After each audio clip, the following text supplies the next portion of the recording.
Sexual passion is the cause of wars and the end of philosophy. Arthur Schopenhauer did not whisper this. He declared it. A man who saw deeper than desire, and named it for what it truly was. Not pleasure, but prison. They say men are ruled by lust. That testosterone turns them into mindless animals. Always chasing, always hungry, always on the hunt. But what if that's not the truth? What if that's the convenient narrative, used to mask a far more disturbing reality? That men are not inherently lustful, but endlessly provoked. Not enslaved by their instincts, but targeted through them. Schopenhauer saw this game centuries ago. He didn't call male desire a weakness. He called it a biological deception, a trick of nature, to ensure the survival of the species, using beauty as bait and reproduction as the snare. And now, in a world where the screen never sleeps, and the feed never ends, men are not lustful. They are overstimulated, suffocated by noise, cornered by temptation, led to believe they are dogs, when in truth, they're simply surrounded by bones. Schopenhauer warned, what is beautiful is not what is good, but what is useful to the will. The modern woman has internalized this, not spiritually, but strategically. Whether she admits it or not, she knows that the male gaze is currency, and she has learned to spend it like a professional gambler. This isn't empowerment.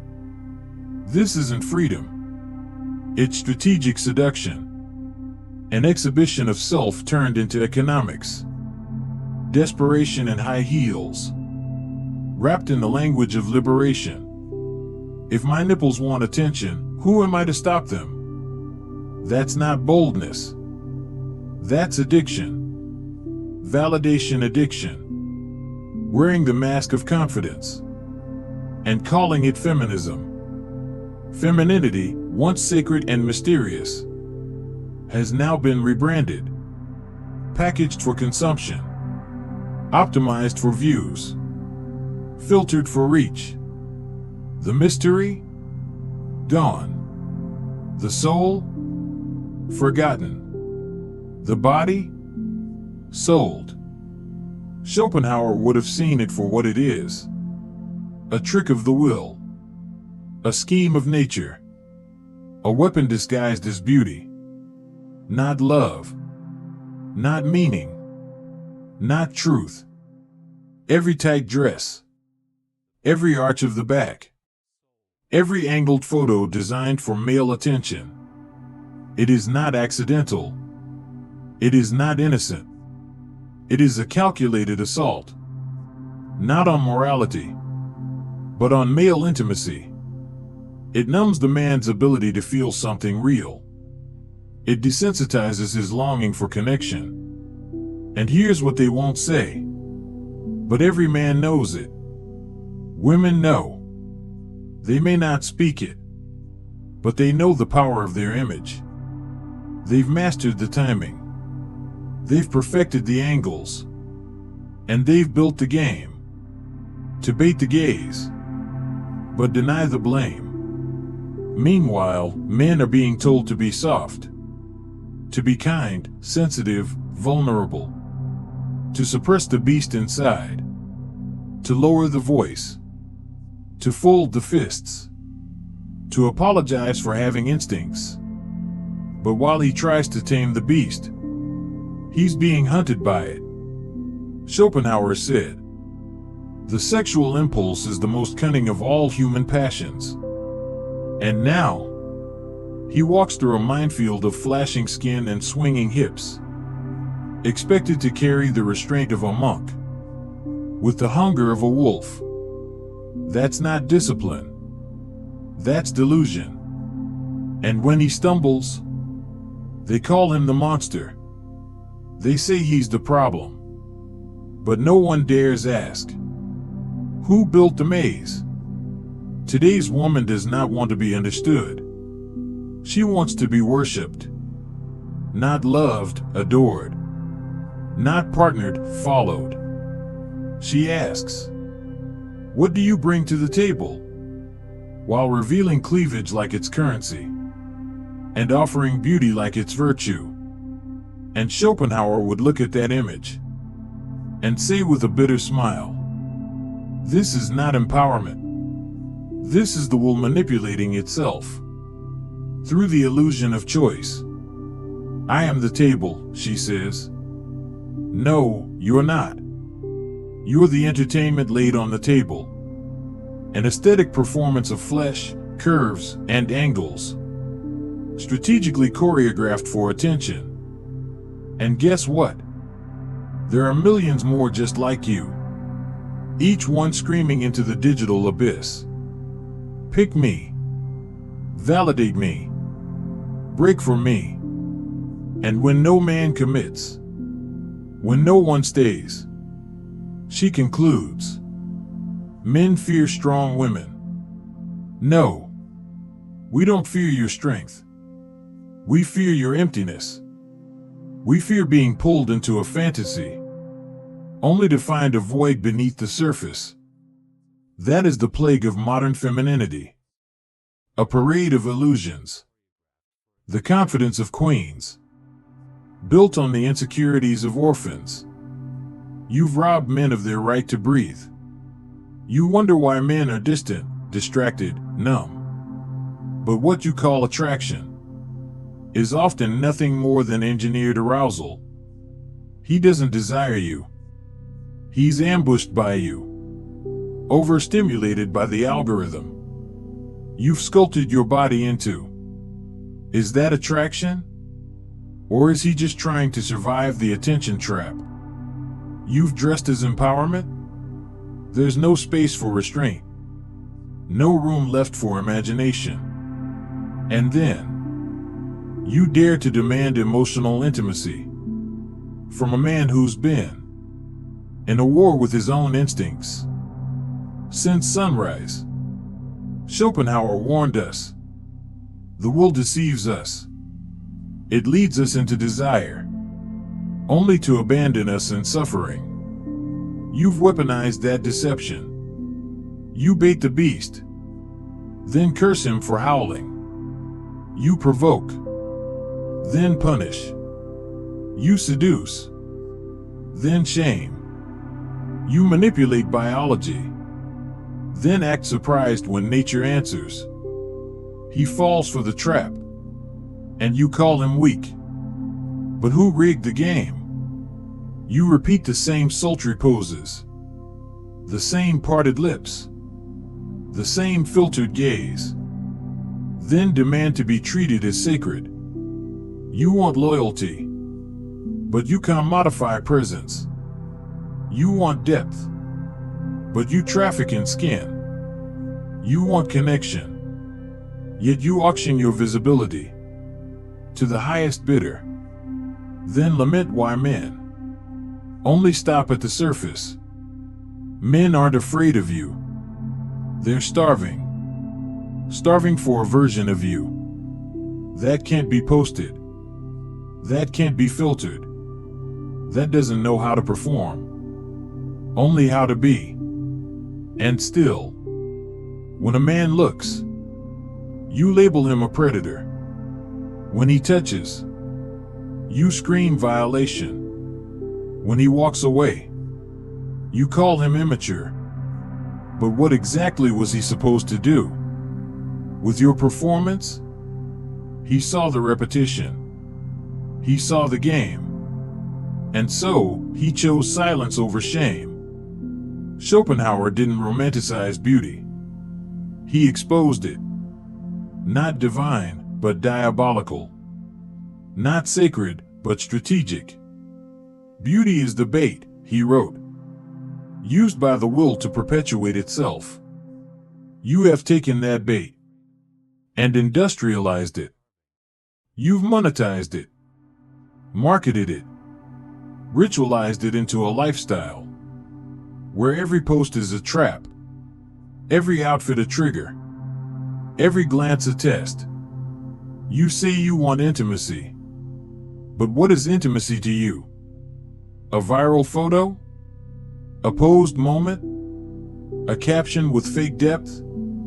No. Real intimacy is what exists between exposure and essence. It's the part of you that doesn't want to be seen, but still dares to be known.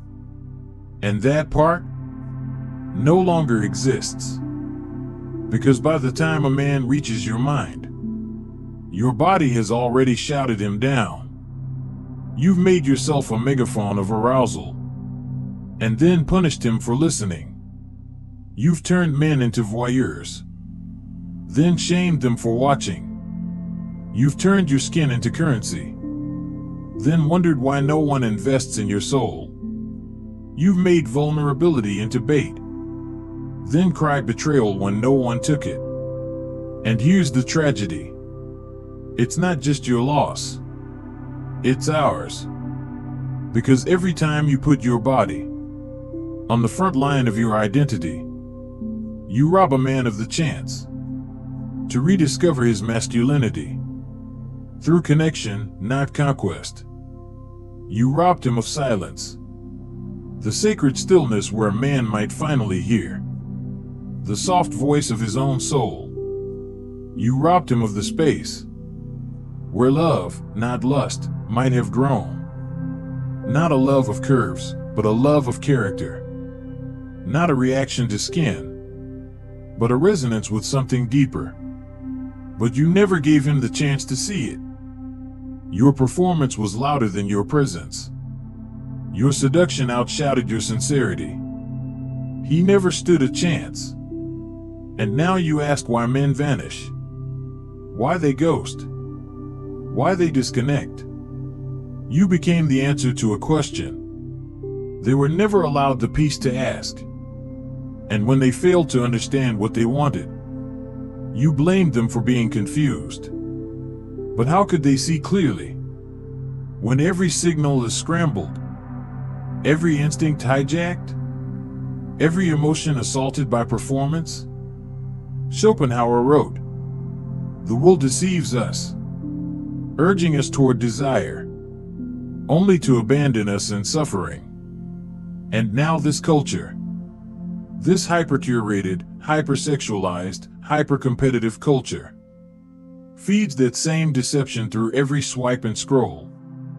Each mirror selfie, each arch of the back, each pout, each filter, another flash of illusion. Men don't hate women. Men are disoriented by them. Because women no longer reveal themselves. They project personas. You offer fantasy and demand to be treated like legacy. You show up in costume and expect to be treated like royalty. But here's a bitter truth. You cannot be both vixen and victim. You cannot bait a man's biology and then shame his response. You cannot cry for commitment while dancing in chaos. And yet, you ask again and again, why are men broken? Why don't they open up? Why don't they trust? Because every time they do, you turn their truth into a tool. Every tear becomes leverage. Every moment of vulnerability becomes your bargaining chip. So they learn. Quietly. Painfully. They learn to retreat. To restrain. To replace connection with release. They learn that fantasy is safer than fallout. That a screen is softer than your scorn. But make no mistake. They still want to love you. They still want to protect. They still want to rise for something real. But you've left no room. Because you don't want a protector. You want an audience. You want applause, not partnership. You want a pedestal, not presence. So men disappear. Not in flesh, but in spirit. They sit beside you, but they are not with you. They look at you, but they do not see. They touch you, but they do not trust you. And the saddest part? You don't even notice. You're too busy curating the angle, polishing the illusion, feeding the algorithm. And while you chase dopamine, he walks away. First emotionally, then spiritually, and finally, completely. And you will ask, with tears, with rage, with heartbreak, where did all the good men go? But the truth is, they were here. They stood before you. They tried. They bent. They broke. They contorted themselves into what you said you wanted, until they realized you didn't want a man. You wanted a mirror, a reflection, not a revelation, worship, not witness. And so we end up here, in a culture where femininity shouts and masculinity whispers, where seduction is celebrated and sincerity forgotten, where love suffocates under the weight of visibility. But there is a way back, not an easy one, a painful one, a brutal one, a path where women stop hiding behind skin and start revealing substance, where illusion dies and essence begins, where filters fall and truth stands exposed. Because the moment you stop baiting instinct, you allow a man to feel your soul. The moment you stop demanding attention, you begin to earn intimacy.